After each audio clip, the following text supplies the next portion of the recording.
ఇలాంటి చాలా చూస్తున్నాం. ఎన్నో సవాళ్లున్నాయి.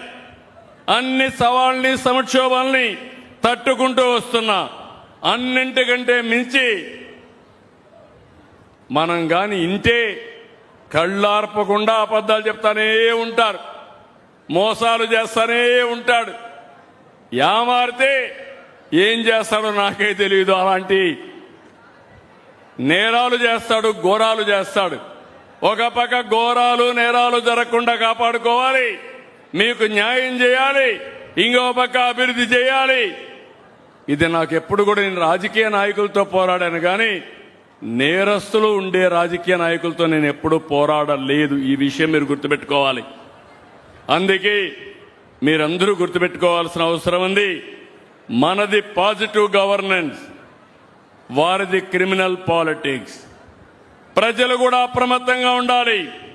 రౌడీల్ని తయారు చేస్తున్నారు, గంజాయి బ్యాచ్ని తయారు చేస్తున్నారు, బ్లేడ్ బ్యాచ్ని తయారు చేస్తున్నారు, సంఘ విద్రోహ శక్తుని దగ్గర చేరుస్తున్నారు.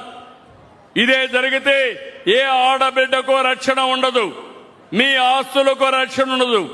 5 ఏళ్లు చేసిన అరాచకాలను కరెక్ట్ చేయడానికి నాకు 15 ఏళ్లు పడతా ఉంది. మళ్లీ ఏమారితే ఏమవుతాం మీరు గుర్తుపెట్టుకోవాల్సిన అవసరం ఉంది.